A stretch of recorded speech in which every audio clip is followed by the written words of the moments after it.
pessoal, estamos aqui de volta para o nosso quarto bloco, né, do Diálogos do NASUS, hoje falando de saúde mental, com os nossos convidados, né, o Dr. Daniel, a professora Lumena.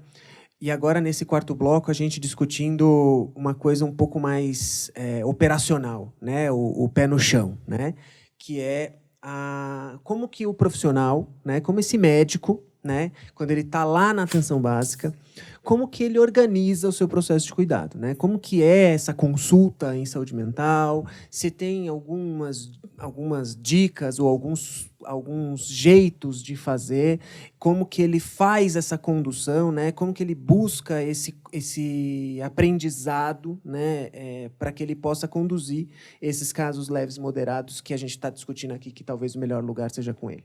Ótimo. Acho que fundamental, acho que a gente não podia terminar essa conversa ou avançar sem abordar esse tópico, né? Porque até agora, e a gente trouxe exemplos de situações mais graves, né? Situações onde visivelmente tem uma doença psiquiátrica, os transtornos mentais graves persistentes, né? Só que tem um outro espectro, e é muito mais prevalente, do sofrimento psíquico e transtornos mentais comuns, né? Que estão ali no dia a dia e muitas vezes a gente não se dá conta dele.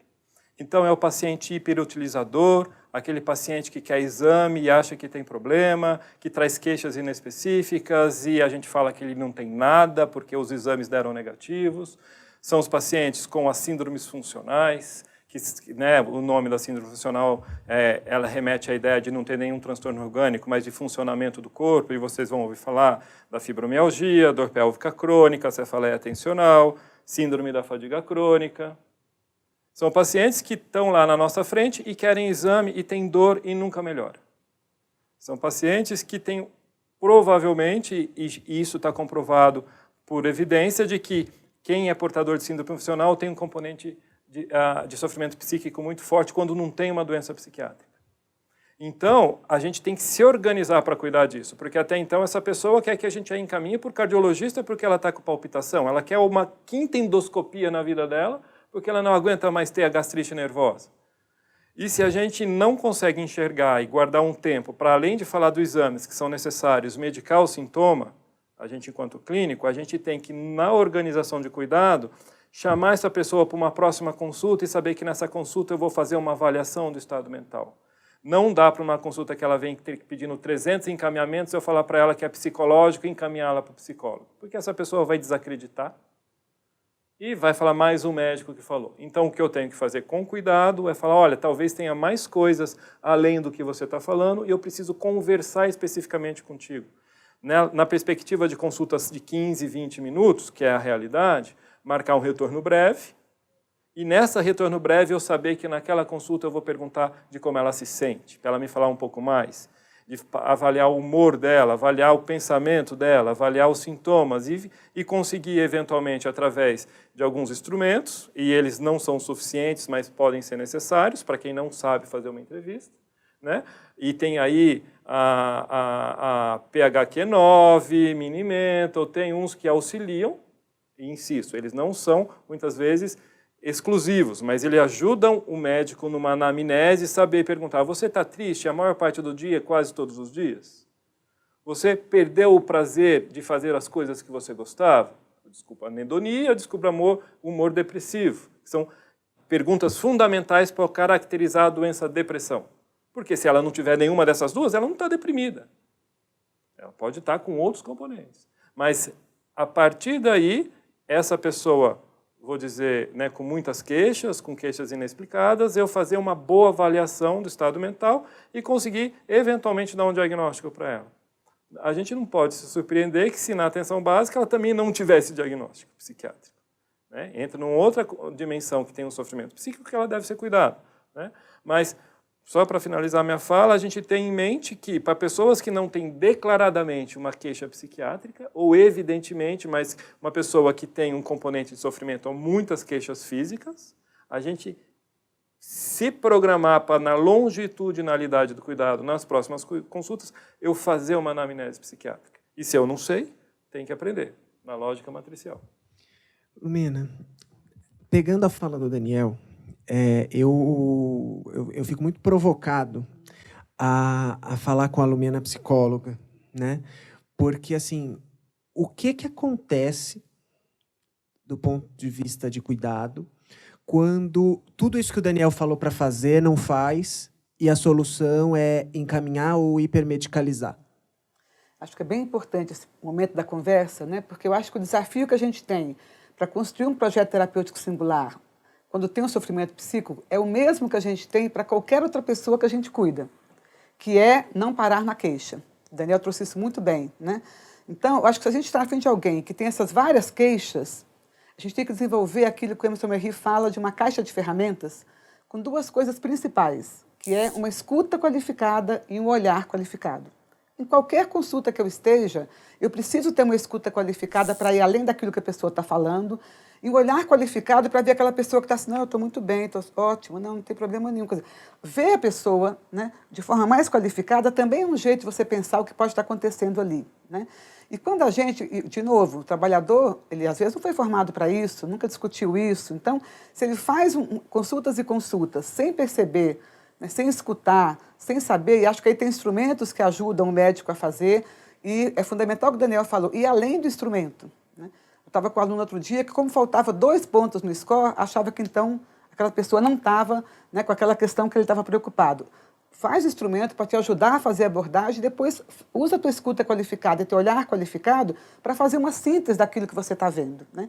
Porque se a gente não cuida, né, na unidade básica, dessas questões que aparecem, né, o agravamento é absolutamente quase que, né, esperado, né? E aí você pode ter situações de autoagressão ou de heteroagressão, que já foi trazido pelo Daniel, e você não está percebendo que aquilo está quase acontecendo. Então, eu acho que a gente tem que apoiar as equipes da rede básica para que elas possam, enquanto equipe, não é só o médico sozinho, é o enfermeiro, o agente comunitário, enfim. Às vezes a pessoa da recepção percebe que aquela pessoa está vindo várias vezes na semana, né, e não consegue consulta, ela tem que falar, olha, fulano está vindo aqui hoje 4 vezes essa semana, o que está acontecendo com ela, né? Então, eu acho que a gente tem que apoiar a unidade básica, porque sem apoio é muito difícil, para poder a equipe ter essa escuta qualificada, esse olhar qualificado, né, e poder, enfim, atuar, né? Tem uma vez, como psicólogo, eu atendi uma mulher que tinha uma queixa muito repetitiva de uma dor na barriga, né? E aí o médico falou, cuida comigo dessa história, eu entrei, né? E depois o sintoma acabou desaparecendo e vinha gente falar, eu queria passar com aquela doutora que cuida de dor na barriga, né? Então, assim, é isso. Tanta população está acostumada que uma queixa leva a um profissional, como a equipe, às vezes, está acostumada que essa queixa não é minha, é dele, né? Então, acho que esse trabalho que o Daniel trouxe é muito importante, né? Ótimo. E aí, gente, o Daniel falou na fala, e você também, né, nos blocos anteriores, sobre a importância da rede integral, né, do papel, dessa interlocução dos diferentes pontos. E aí, agora, o Daniel falou, né, do hiperutilizador, da pessoa que vem demandando coisas muito objetivas e que muitas vezes não são as respostas que ela realmente precisa. E aí eu queria que vocês pudessem falar, de uma certa forma, com um pouquinho mais de detalhe, de um tema que não é muito tranquilo, que é um tema que é um pouco espinhoso, que é o papel do psiquiatra nessa história, né? Que eu acho que tem uma idealização em quem não domina o tema de saúde mental, de achar que o cuidado isolado em psiquiatria vai ser capaz de responder aquilo que eu não sei. E existe também a potência do psiquiatra, né? Que o Daniel falou na fala dele. Então, eu queria que vocês falassem um pouquinho desse papel, né, enquanto lugar complementar de cuidado, de um lugar importante, mas de um lugar que não se basta. Eu acho que, como qualquer outro especialista, né, o psiquiatra tem a tarefa de nos ajudar com diagnóstico diferencial, esclarecimento de alguma possibilidade que não está dada, né, pela minha suspeita terapêutica. Então, poder contar com o apoio de psiquiatra para discutir situações e compreender melhor, eventualmente, coisas que eu não estudei. Será que aquela agressividade é um componente de um transtorno afetivo bipolar? Né? Tem outros componentes que me escaparam e, por isso, justifica um ajuste medicamentoso que até então eu não sabia? Né? E se ele me trouxer essa informação, eu vou aprender com aquilo e, no próximo caso, eu falo, isso pode ser um transtorno afetivo bipolar. Talvez precise um olhar mais específico. No 4º, 5º caso, eu já estou dando lítio, né? Mas, claro, sempre amparado. E o psiquiatra, uma vez participando desse apoio, numa eventual desajuste, porque eu vou continuar renovando a receita, Ah, lembra aquela pessoa que a gente falou? Ah, não, então faz isso, faz assado, com saber psiquiátrico, né? Mas, por outro lado, tem uma cilada nessa história, porque às vezes a gente acha que a resposta está tudo em doença na psiquiatria, e não está. Né? A experiência nos mostra isso. Eu acho que a Lumena pode até falar mais a esse respeito, né? De que não tem CID para tudo que a gente vê. Né? E tem as situações que o CID, a gente dá lá a letrinha, até para o laudo, né? Isso é uma coisa importante. Às vezes, para o INSS, isso é uma demanda latente. Né? A pessoa vem ali e precisa ir para a Caixa. Só que o perito da Caixa não aceita um laudo que não seja carimbado por um psiquiatra. Eu sei que a pessoa tem bipolar, eu faço o laudo e eu preciso da chancela do outro especialista. Então, esse é um papel importante, por isso que às vezes é interessante a rede, às vezes eu me sinto tão impotente. Né? Então, tem vários aspectos, desde a pessoa que pode te ajudar e vai te ensinar constantemente, ou até a pessoa que você reserva toda a esperança do mundo que vai te dar o diagnóstico, a solução para o problema, e para a nossa frustração, a resposta não vem de lá. Né? A gente faz receitas mirabolantes, numa alquimia de remédios, e a pessoa continua lá no território atuando, fazendo e acontecendo, e é uma questão de personalidade, etc. Né? E acho que é legal discutir isso a partir de um pressuposto. Né?